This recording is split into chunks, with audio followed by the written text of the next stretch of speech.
Well, welcome, good morning, and welcome to an Emergency Jags-Cast. Yeah, it is. Thanks for joining today. Donner's 32. That's correct, yes. At Raz Jag. Yep. Morning. And Alan Fraser 7. Good morning. Good morning. Where does the 7 come from, Alan? Were you just the seventh person to... It was just my email address at one point. Do you know what I mean? So, yeah, there's more than one Alan Fraser on Twitter. You see, Is there? So, indeed, there is. There is only one Alan Fraser. Come on, we all know it. One Alan Fraser. There's only one Alan Fraser. That's where the 7 came from. So, I'm disappointed in that answer, Alan. I thought you were going to bring up like some 60s footballer who you admired that wore the number 7 all the time. Well, I quite like Jimmy Johnson when I was a wee boy. Right. I suppose you're about the height of him, aren't you? Oh, very good. Good start. Right. Boom.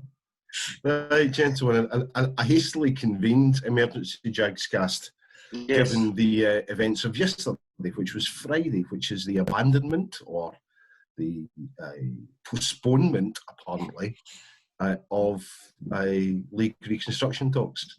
Great article in the Herald this morning, which is from Gary Deans of Falkirk's statements, which blames the collapse of reconstruction talks on a cabal of Premiership clubs. It looks like we're back to the Self-Preservation Society, gents.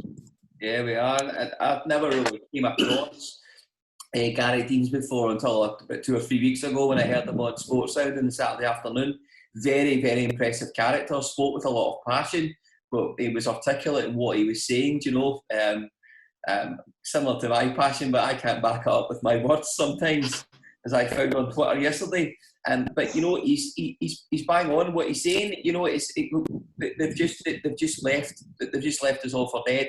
You know, it's completely looking after you know, the number one. I'd love to see these 6 clubs in the Premier League, what the financial impact of reconstruction would actually mean for them, you know, and is that just the rich just trying to stay rich and to hell with everybody else, you know? Shocking. Well, I've got some numbers for you, so I'll throw some numbers in later on. Alan? I was just going to ask Andrew, I missed that yesterday. Have you had a Twitter spat I can catch up with later on? No, what I did is I foolishly, when you know, the guy who does the sport on STV, Raman Bardwa, I find him very good. He's always kind of fussed with stuff breaking, so I get notifications. So when he noted it yesterday, we'd heard some rumours as well, I commented on it, and I literally had, within 10 minutes, about 80 replies, and it was quite personal, actually. It was quite shocking, really surprising. Really surprising the Celtic fans' behaviour towards all this, you know, no sympathy at all. You know, you've got some decent ones, but the majority of them don't seem to care. They just want to get it right up. Rangers, that's all they care about. Some of them will be my secret Twitter handles that you don't know about. Is the kind of shit. I was going to say it's unusual for any of us to start a fight on Twitter. Amy? Yeah, obviously we got word. You nailed it, Davey, actually, when you were talking, when you're in the intro there, when you said about self-preservation, because 3 weeks ago I said something similar when the vote came round. I said I'm worried that we would go back to what it was 20, 30 years ago, where it was, you know, it was becoming a closed shop, and I kind of foresaw, so I said something about, you know, I hope we don't go back to that, and that's exactly where we are 3 weeks down the line. Thistle have been shafted, Falkirk have been shafted, Stranraer and Hearts have both been hit by it. There is teams in the playoffs. Dundee must feel like fries cookies for the mess they've got themselves into now, and they will have a financial impact as well, obviously. Okay, they'll have Hearts in the league. But the other thing, I mean, I think it's summed up when we get told 3.5 weeks ago there was no way that Scottish football could null and void, right? Mm-hmm. And here we are 3.5 weeks later. And what have they done to the Highland League and the Lowland League?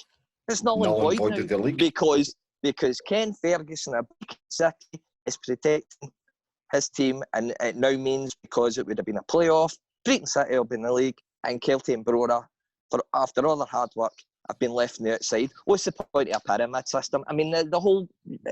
See if I was back in Scotland just now. Obviously, I'd always support Thistle and go see them. But I wouldn't go to away games. I wouldn't blame people. And I'm not just talking about Partick Thistle fans, but I think there'll be a lot of people who out there will go, and because of the lockdown have found other things to do with their family, who'll just go, do you know something? Scottish football's not worth the hassle anymore. That's a really good point, Amy. So first of all, let's not feel too much sympathy for Hearts, who will receive have received £1.15 million for being relegated, compared to Dundee United's 500 grand for being promoted. Yeah. Well, they call that parachute payment, don't they? I mean, how many parachutes do you need to buy? Well, there's quite a few Hearts fans, Alan. Have you seen the size of the playing squad? They need about twice that. Well, this is true. I think they've got 45 members of playing staff or something. But the point comes back to this, is that prize money's at the bottom of the league is £1 million, and at the top of the league is about £4 million. What Premiership clubs have obviously decided is that they don't want to have to pay out 2 more clubs, because that's £2 million, and they're going to keep that £2 million and split it between the 12 of them. That's pretty much the crux of it, isn't it? But yeah. And the thing was, what they should have done was taking the prize money for first and second in the Championship, just equated it. That would have been a simple thing to do. But we've still got this issue, Remy, that there's a massive difference between finishing 11th and 12th in the Premiership. There's £100 grand difference. Between finishing bottom of the Premiership and top of the Championship is £500,000 difference. £500,000, yeah. And then I get that. And then we've received, for finishing bottom of the Championship, we've received 175 grand. I think though, I wonder how much, with Dundee United being a relatively big market as well compared to Hearts. Obviously, Hearts are a bigger club with a bigger fan base, will bring a lot more income to clubs. If it was an Inverness or a United, I wonder if the decision would be the same. Because they're going to, they'd lose a lot of income that way. And probably if you split that kind of £2 million with the extra gates that you're going to get from a Hearts or a Dundee United, you're probably happy with that. My biggest issue here is, your St Johnstones of the world, and I'm not sure who's voted yet. Hamilton, Livingston, even Hibs. I know Hibs voted that way. They seem to have forgotten where they came from. They've all been down in the lower leagues. In fact, most of those clubs have always been lower league clubs. Just because they're fortunate enough to be in this position just now, they're forgetting their roots, and that's a big issue for me. Well, I think it's maybe a wee bit more than forgetting their roots, Donners. I think the key issue is looking after themselves rather than the rest of Scottish football. So that I think every single club is worried about, when do we start getting revenue back in? You look at some of the financial reports from last year, every club is utterly dependent on bums on seats. Yeah. 45% of Scottish football's revenue comes from ticket sales. And for us, that's going to be a major issue next year, given that our average gate this year was 2,700, which with outside of Falkirk will make us the second best or the second biggest crowds in League One. So that's going to tumble. So we're probably only talking average gates of 2,000 in League One next year, which is a massive drop in income. A massive drop in income. And it's the same for every other club in Scotland. I would say on away fans, yes, you're probably right. You wouldn't expect Peterhead, Forfars in the world to bring many fans to Firhill. However, if we go back to the 2012 era, we had some big attendances at Firhill because we were playing a really attractive brand of football. We were winning games, we were scoring goals. A lot of fans came back to the club, or came back to the ground, got themselves back into that feel-good factor of coming to the games.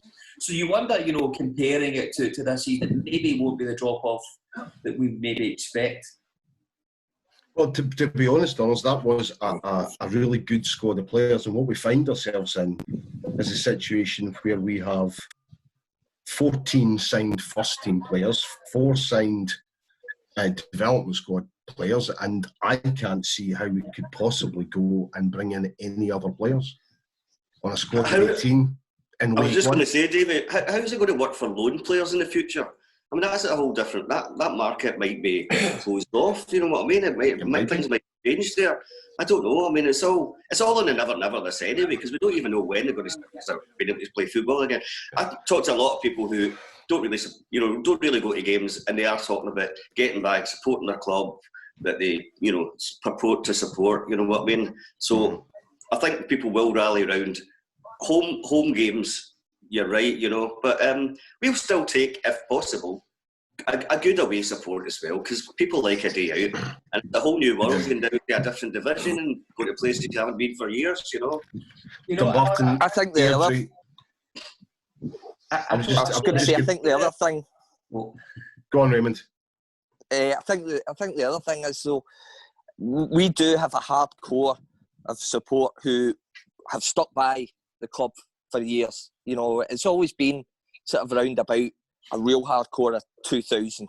Even in bad times through the 2000, through the noughties and everything like that. And in the 90s, it's always been that kind of hardcore between 1,500, 2,500, that will go.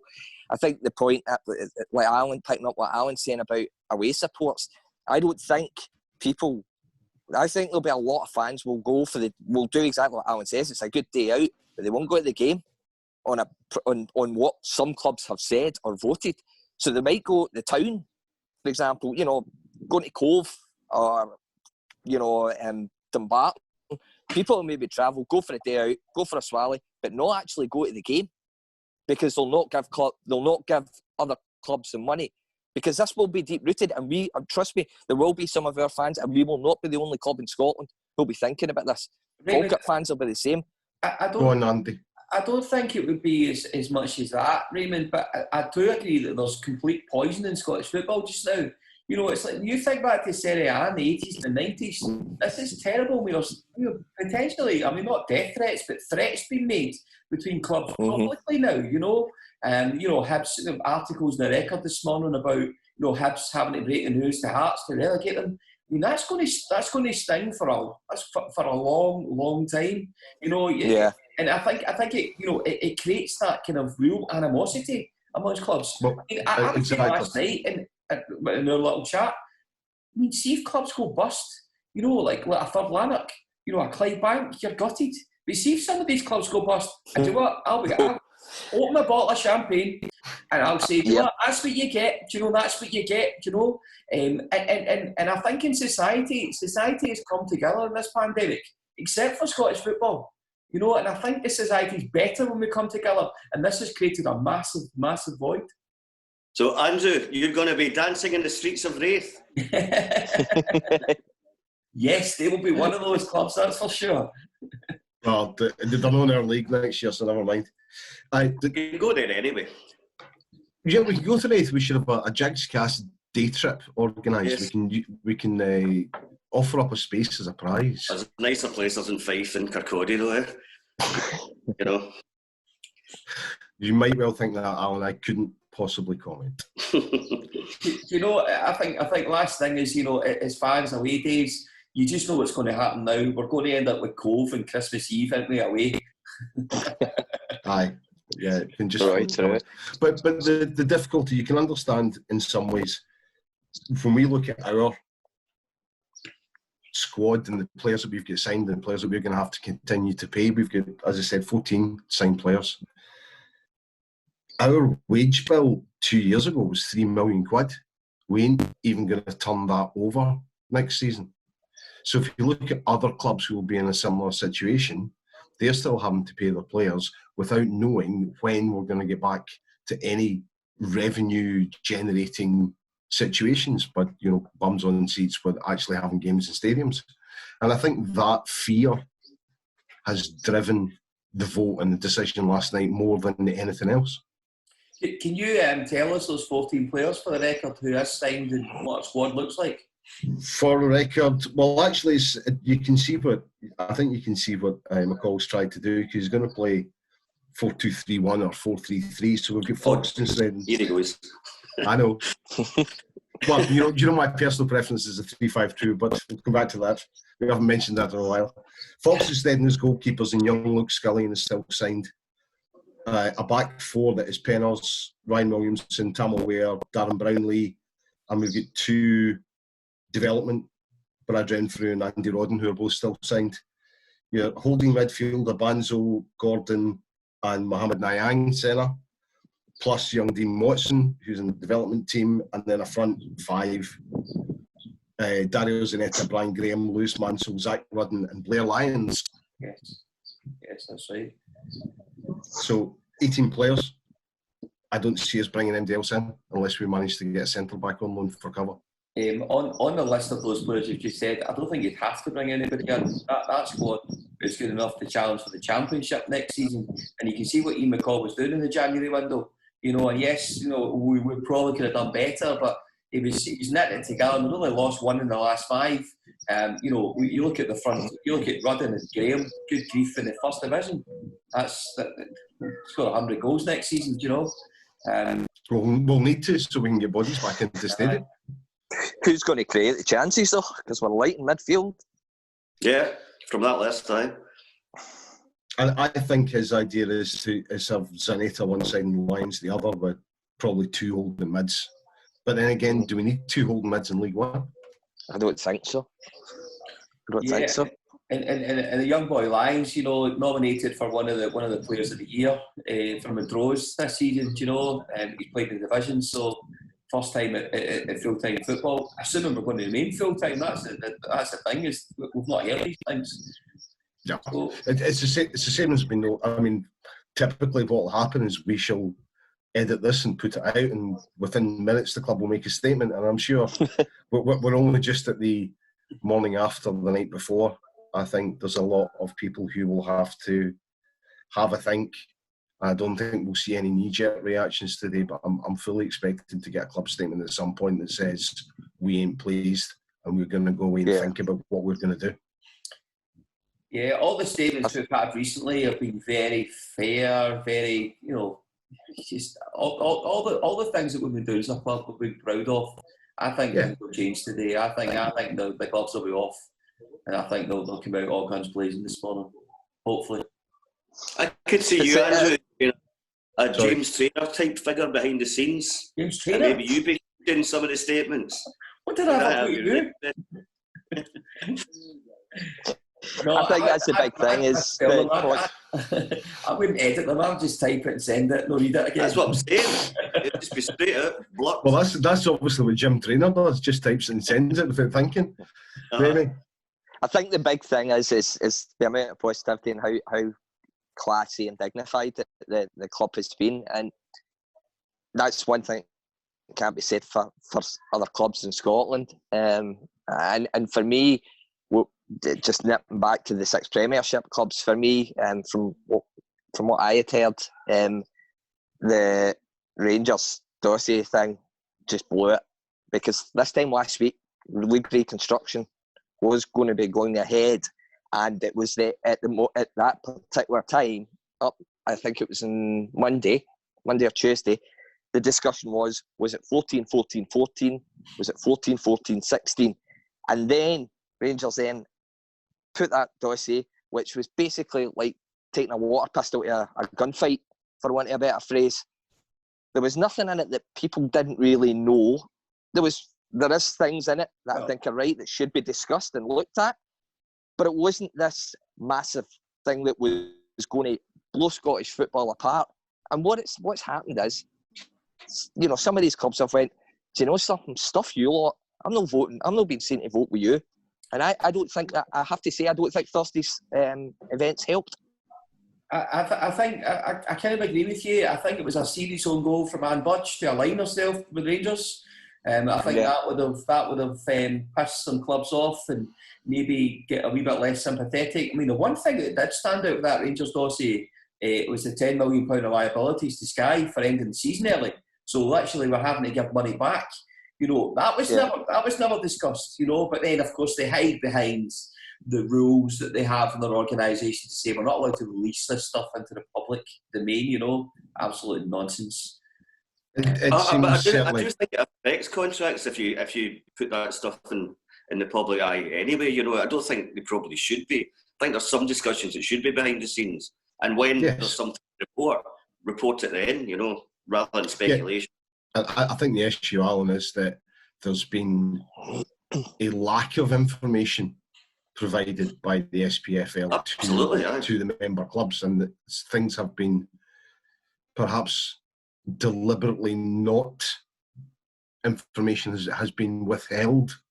I think let's leave it at that. That's well, there's no leadership. We've seen that over the last few weeks. Yeah. The last month, whatever. You know, there's no leadership. There's no proper direction. You know, there's no pulling together. It's been a shambles. It's a bit like a wedding scramble, isn't it, guys? You know, you know when you you know the bride goes in and the father of the bride throws out the money and all the kids go rambling about trying to get as much money as they can out of it. That's Scottish football in a nutshell right now.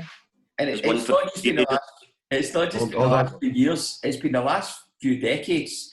You know, back in 2012, the Rangers fiasco, and they just, again, the way that was handled, you can go back to the Setanta deal when they shafted Sky, and then that blew up without proper research into that one. There's been many a thing. The fact that Neil Doncaster came out last Saturday and defended his decisions, you know, rather than putting his hands up and saying, look, there's things we got wrong, you know, that just doesn't sit with me at all. Alan, last words. I've got nothing to add to that, really. I mean, it is a shambles, and it shouldn't have taken this long. Why do you set up a working group with 13 clubs to go into reconstruction, well, for it just to collapse like that? I mean, it's a shambles. Yeah. Remy? Yeah, exactly. As the whole list, you know, as Donna's points out, there's been certain decisions in the past and that's happened, and we have been hit by them as well. If you remember the Inverness thing, Falkirk have been hit in the past as well, and we're two of the clubs that have suffered the most out of this, unfortunately. And the only hope is that everybody just the big thing is we stick as a club, we stick together, all the fans. But when the time does come, get out if you can afford it, because that's the other thing. Financially, everybody's struggling no matter what. So a game of football seems like something really, you know, be almost like a luxury right now. But stick together, back the club, back whatever they decide to go ahead and do, get behind it, and let's just hope that when we do get back to playing football, we can stick two fingers up at the rest of Scottish football. I think fundamentally the principle of do no harm to any Scottish football club has been thrown out the window here. They've said, we don't want to do any harm, but to hell with it. We're all about ourselves. We need to keep our own castle. To hell with Thistle, to hell with Hearts, to hell with Stranraer, to hell with Falkirk. Anyone else that's affected is going to be really harmed by this, which we will be. It doesn't matter. And that's awful. I'm looking forward to seeing what the Dundee reaction is. So, yeah, depending on whatever the reaction from Dundee is, they'll change their mind about it half. Yeah, not a club who types things and just sends it. Gentlemen, thank you. That was good. I think we all managed to get some of our feelings off our chest. I think if you look at the social media stuff, there are a lot of Thistle fans who are supportive of the club. I think some great news this week about season ticket sales for next season already. And of course, the crowning glory, second place in Scottish Football Programme of the Year. Oh, yeah. Well done. I didn't know that. Thanks, guys. Cheers. Take care. Bye.